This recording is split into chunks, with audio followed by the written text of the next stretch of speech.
n'a jamais fantasmé d'une vie aquatique, comme un poisson dans l'eau?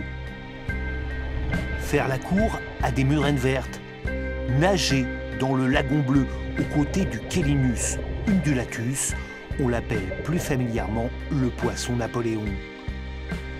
Cette plongée au cœur de toutes les mers du globe, chaude ou froide, 800 000 visiteurs la pratiquent chaque année à l'aquarium de La Rochelle. 12 000 animaux marins immergés dans 3 millions de litres d'eau salée. Cet univers, c'est le travail de toute une vie, de plusieurs vies, l'histoire des Coutans.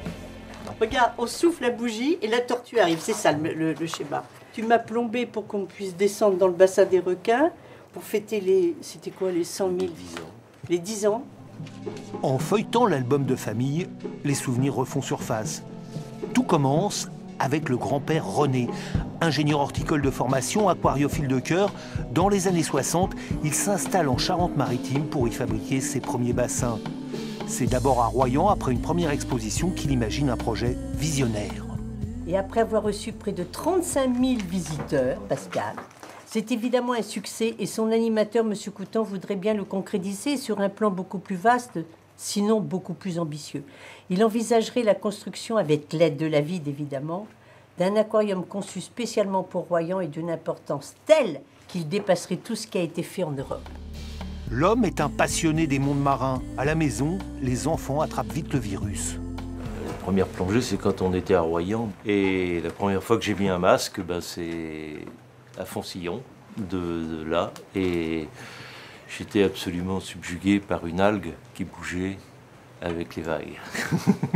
Mais Pascal, est-ce que tu te souviens qu'on n'a jamais pris de vacances avec nos parents? Ça n'existait pas. On allait chercher des animaux sur les rochers, on allait... Ben oui, ils ne prenaient pas vraiment de vacances. Il fallait que tout soit utile. Finalement, en 1969, la famille Coutan s'établit à La Rochelle. René et ses enfants ouvrent une usine de fabrication d'aquariums, puis contiguent un espace d'exposition pour le public sur 250 mètres carrés. Oui, monsieur Coutan, quel a été votre but en présentant toutes ces merveilles aquatiques? De reconstituer le milieu marin et de pouvoir le montrer à toute personne qui n'a pas la possibilité d'aller plonger dans les mers tropicales. René Coutan faisait visiter gratuitement, lui, en arrivant ici. Il était ravi de montrer la mer à tous ceux qui venaient la voir. Et un jour, je crois que c'est en 72, j'ai dit à papa, ça serait bien qu'on puisse faire payer au moins 2 francs l'entrée de ce lieu. Et je me suis mis à la caisse pour pouvoir rapporter un petit peu de données sur l'entreprise. Alors on avait pleuré pour avoir des flèches au bout de cette rue, parce qu'il fallait nous trouver, c'était très difficile. Ce quartier était complètement désert. Il n'y avait que des baraques de personnes qu'on appelait les Indiens. Et c'était le Marais? C'était le Marais. Et c'était le Marais à côté, oui. Mais tu te rends compte comme ça s'est construit? Les années passent. René Coutan transmet l'entreprise à ses 2 enfants. Il disparaît en 1984. Un an plus tard, Roselyne et Pascal vont devoir traverser une autre terrible épreuve.